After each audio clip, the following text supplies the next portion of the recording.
All right, question number one is, let me go ahead and roll that up here. Question number one here is, my question is, does your church allow for you to have time off after big events? My church believes that youth ministry and ministry in general goes all the time, so there is really no time off to be had because you have to stay busy all the time.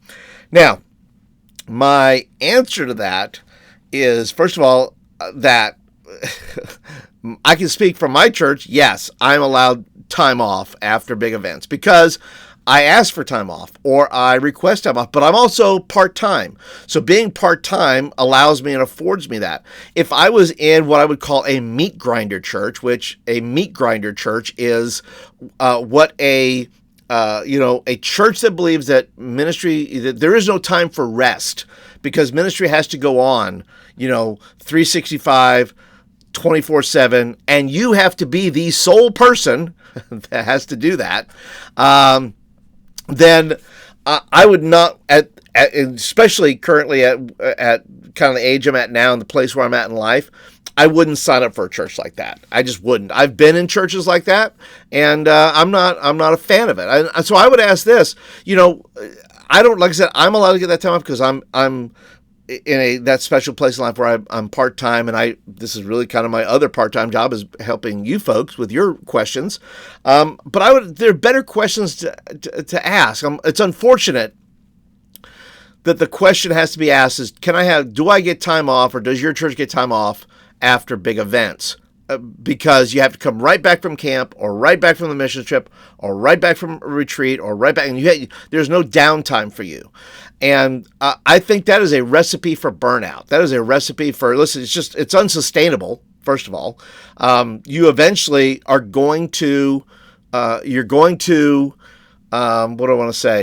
You're going to regret, but you're going to eventually find, let's put it this way, not having that time off is going to be what I would call a foothold for the devil, what the Bible calls a foothold for the devil. Because eventually bitterness will creep in because you're gonna be resentful. That's the word I'm looking for. You eventually become resentful that you don't have the time off. And I know we use I'll say excuse that, well, this work is for the Lord. Okay. Hey, Dennis, good to see you. Yes, that's I just noticed the word there. You gave me the word. Thank you. Is that you eventually, it's going to creep in because I know the excuse we use is that, well, this is for the Lord. So I don't need any downtime. I don't need any rest. Once again, that is the words of a young man or woman who may be saying that. When you get older, just ask Dennis. Dennis and I are probably in the same age range anyway, but that as you get older, you discover something, and that is called respect for oneself. And you say, you know what? I don't feel like, you eventually go and say, it's not that the Lord, that serving the Lord is less valuable or less, energetic or less required or any of those things. We just figure out how as you get older, you start to find that place where you go, you know what? Rest is important. Rest is important. And you may not need as much of it when you're young, but you do need it as you get older. And so I would say you just need to go ahead and start establishing some boundaries. Okay? Establishing some boundaries for yourself, because you can go 24/7 and that only lasts so long. Okay? And I would say this, let me throw this in as well, that Jesus found ways on purpose to get away from the crowds, to get away from ministry. He still ministered. He ministered to his 12, but he didn't always, he found ways to get away from the crowd. He found ways to get alone by himself. He found ways to get alone with just the 12. And so if we're going to model something, let's model it. Let's model it after what Jesus did. Find ways to get away from the crowds and ask your church to help you get away from the crowds. Your church should be trying to help you get away from the crowd, to find Sabbath, to find rest. That if the model of ministry is 24/7, that it's just simply a recipe for burnout. So please, If your church is on that 24/7, 365 grind, let me encourage you, no matter what age you are, start establishing boundaries in your life.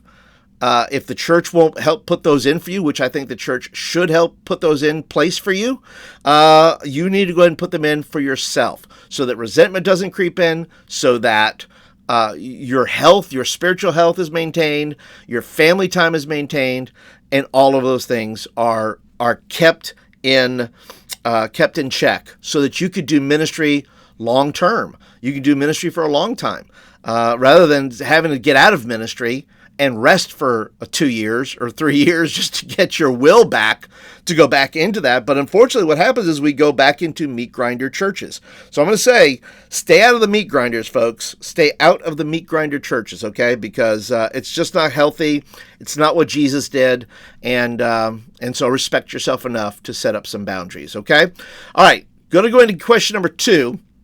Before we do that, though, I want to talk about my newsletter. Okay, I have a newsletter. For those that don't know, if you're not aware, I send out a weekly newsletter called the Youth Ministry Roundup, and I want to give you a little view of that because you're missing out if you're not a part of it. And let me go ahead and show you here. I'll give you a little preview here. As you can see here now, it says at the top here, I want to show you protected. Okay, it's protected. Why do I protect these? Well, I protect them because I want you to have exclusive information.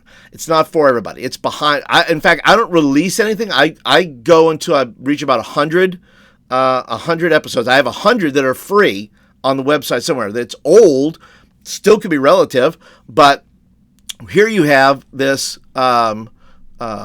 This. Oh my goodness. Here we go. Here you have relevant information coming into your inbox every week. And you can see, here's some of the articles here. Trends in culture. Youth leaders, let's see, let me go back down here just a little bit. It says, they lost their kids to Fortnite. Social media has made teen friendships more stressful. The decline of American playtime. That is a great article, by the way. I read that one, and I read them all, but I read this one, and I said, well, that's a really good one. 11 Gen Z staples you need to know. But yeah, then I have articles just for youth ministry, just programming and those type of things. And then I have articles just for you, just for the youth pastor, right? So things like 10 things that will get you fired from youth ministry. Is it okay to let AI write your sermon? I wrote that article. The spiritual discipline of restraint. And that'll give you stuff just for fun, right? Why do songs get stuck in your head, right? I don't know. I have things that get stuck in my head all the time, like the Survivor theme, or usually reality theme shows for some reason. And then stuff that's inspirational. Then I have jobs. I put some jobs in there that you may be interested in if you're looking, if you're searching. Then I have about 5 videos that I give you. Some of them are mine, and some of them are from other ministries that help you out. There's a couple of playlists that I have. How to pitch your youth ministry to senior leadership. Then you have this little simple thing here, servant spotlight. I don't like to show everything that's just new and latest or whatever. Tools that are going to help you do good youth ministry and build successful youth ministry. And one of those, building a servant spotlight. Something easy you can do for your ministry is highlight your servants. Your servants, your staff, people that help you. Okay, and then last but not least, I put in there some youth resources and services, and you can get all that. And so, yeah, that is the newsletter. If you were interested in that, I will put a link down below. You can always just go to thediscipleproject.net. You can sign up there. But if you wait until the end of the next question, I'm going to give you another link that's going to help you get something brand new that I put out. Okay. If you have questions, by the way, for me, and you want to ask these questions, well, go ahead and leave them in the chat or down in the comments below, okay? And I will get to them. I have 2 more questions, but let's go ahead and move on.